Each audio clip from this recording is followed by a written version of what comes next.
लो भैया, असदुद्दीन ओवैसी के चाहने वालों, हिंदुस्तानियों, एक बहुत बड़ी अहम खबर आ गई आपके सामने। बहुत जल्दी आपको अपने इलाके के वकीलों से राब्ता करना है। बहुत बड़ा खेला होने वाला है भाई, अगर आपने इन चीजों पर ध्यान नहीं दिया तो। चलिए, एक हफ्ते से ये वीडियो ट्रेंडिंग पर चल रहा है असदुद्दीन ओवैसी का, लेकिन बात है इतनी काम की बताइए भाई, हर मुसलमान को तो जानना जरूरी है, और मुसलमानों के साथ साथ और धर्मों के लोगों को भी जानना जरूरी है। आपके साथ भी कुछ भी कभी भी गड़बड़ हो सकती है। चलिए पहले वीडियो देखिए, उससे पहले छोटी सी गुजारिश है मेरी आपसे मेरे अजीज, अगर हमारे इस चैनल सलमान रजा रिएक्शन पर पहली बार आए हो ना तो सब्सक्राइब कर लेना। आने वाले समय में सबसे ज्यादा अपडेट आपको इसी चैनल पर मिला करेगी। तो प्लीज यार 5 मिनट की बात असदुद्दीन ओवैसी साहब को पूरा सुन के जाए, बहुत काम की बात है, आपकी कौम के भले के लिए कहा है इन्होंने। देखिए जरा। जो इलेक्शन कमीशन की जानिब से इंटेंसिव रिवीजन के नाम पर जो वोटर लिस्ट अब बनाई जा रही है, मैं तेलंगाना के आप तमाम लोगों से, खास तौर से भारत के गरीबों से, चाहे वो किसी मजहब से उनका ताल्लुक हो, खास तौर से मुसलमानों से, दलितों से, आदिवासियों से ये कह रहा हूं कि आप तैयार हो जाइए। अगर तेलंगाना हो या वेस्ट बंगाल हो या तमिलनाडु हो या भारत में पूरे रियासतों में इस तरह का इंटेंसिव रिवीजन करवाया जाएगा। तो मेरी आप लोगों से अपील है कि आप लोग अपना एक एक का बर्थ सर्टिफिकेट बनाइए। हाँ, जो हमारे बुजुर्गों की उम्र 70 साल के ऊपर है, उनका बर्थ सर्टिफिकेट अगर है तो बहुत अच्छा है, अगर नहीं है तो आप उनका पासपोर्ट बनाइए।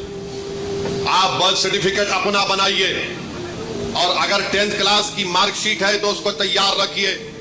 अगर कास्ट सर्टिफिकेट है उसको तैयार रखिए, अगर नहीं है तो बनवाइए।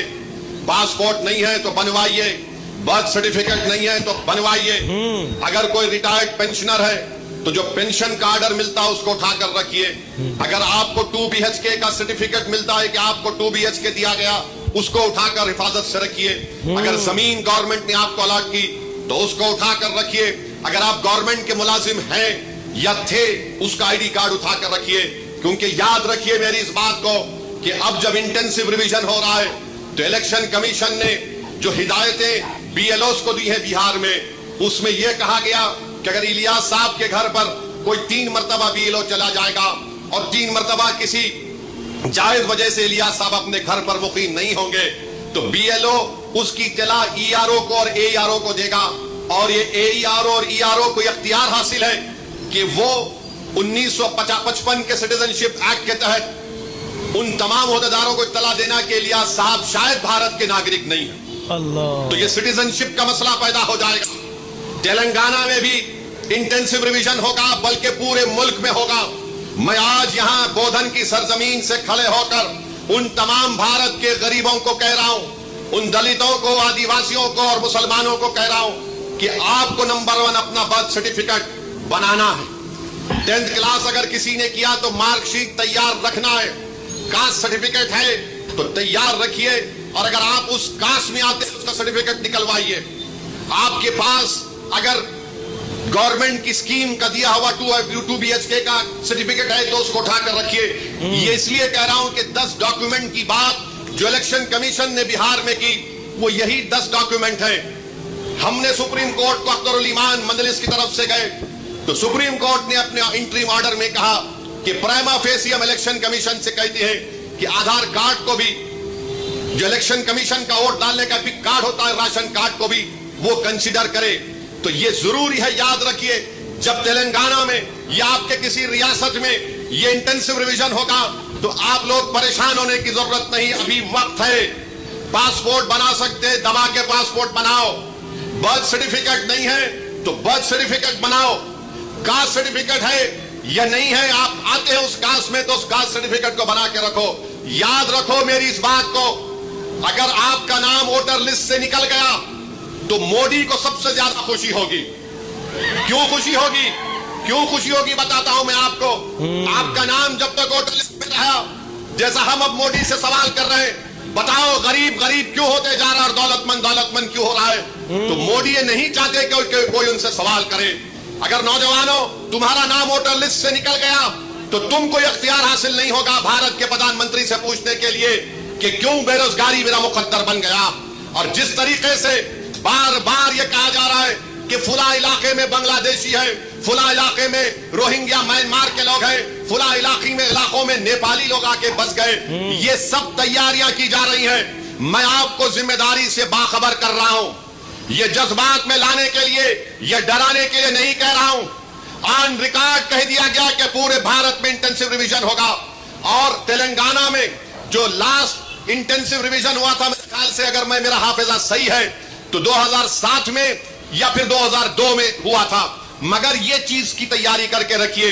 मैं भी रशादी साहब से बात कर रहा था कि हमको अनकरीब में तेलंगाना में एक हमारे सदर साहब की मौजूदगी में, उनकी क़यादत में एक मीटिंग करके हम तमाम तंजीमों के जिम्मेदारों को बुलाकर हम उनसे अपील करें, बल्कि हर जुमे के खुतबे से पहले जो लोग मस्जिदों में वाज करते हैं या बयान देते हैं, मेरी आपसे भी अपील है कि आप लोगों को बाखबर करिए।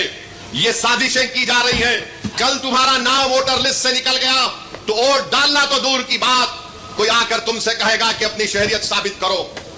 फॉरेनर्स ट्रिब्यूनल को भिजा दिया जाएगा, उसका भी एक प्रोसीजर है। पहले एसपी बॉर्डर को बोला जाएगा, एसपी बॉर्डर लेटर लिखेगा, मिनिस्ट्री होम अफेयर्स को रोजगार से महरूम। अल्लाह। सबसे ज्यादा बड़ी चीज है कि आप अपनी इज्जत से महरूम हो जाएंगे। अल्लाह। लोग आपको उंगली उठाकर बोलेंगे इसका नाम वोटर लिस्ट से निकल गया, ये भारत का शहरी नहीं है। इसीलिए आप याद रखो, अभी से मैंने जो बात कही उस पर अमल करने की कोशिश। इसलिए कह रहे हैं भैया कि जो बात कही है उस पर अमल करने की पूरी कोशिश करें। अब मैं देखना ये चाहता हूँ, जितने लोग आप यहाँ तक रुके रहे हैं, असदुद्दीन ओवैसी साहब की ये पूरी वीडियो आपने देखी है, देखना ये चाहता हूँ कि कितने लोग इनकी बातों पर अमल करेंगे।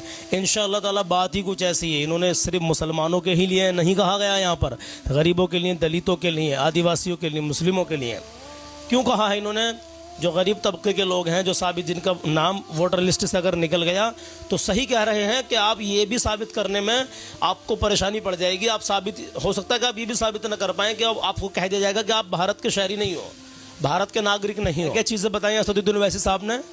Passport, caste certificate, birth certificate और भी काफ़ी सारी चीज़ें बताई हैं। आप वीडियो को बैक करके, पीछे करके और दोबारा से इस वीडियो को देख सकते हैं और इसकी पूरी मतलब मुकम्मल जानकारी ले करके, और जो ये इन्होंने बताया है उन अपने डॉक्यूमेंट्स को आप बनवा लीजिए मेरे अजीज़, बनवा लीजिए। अभी बहुत वक्त पड़ा आपके पास, यही टाइम है। आपकी और हमारी सबकी इन्होंने आंखें खोल दी और ये खोलते रहते हैं आंखें भाई, कदम कदम पर ये हमारी रहनुमाई फरमाते रहते हैं। देखिए जो जिस मतलब फील्ड में होता है उसको उसके बारे में अच्छी तरीके से हर बात की नॉलेज होती है। अब हमें क्या पता कि अंदर खाने क्या चल रहा है। अब इन लोगों के भाई, ये अल्हम्दुलिल्लाह असदुद्दीन ओवैसी एक भाई रहनुमा है आपके यार, और ये निखालिस, ये केवल मुस्लिमों के ही नहीं, उस तमाम तबके के रहनुमा हैं जो गरीब हैं, दलितों के, आदिवासियों के, मतलब जो जिसको कहीं ना हक सताया जाता है उसके लिए रहनुमा बनकर खड़े हो जाते हैं भाई। हाँ, तो कुछ लोगों के जहन ये भी रहते हैं कि असदुद्दीन ओवैसी हमेशा ऐसे बोलते रहते हैं बीजेपी के खिलाफ और मोदी जी के खिलाफ, कभी इनके खिलाफ कुछ नहीं होता।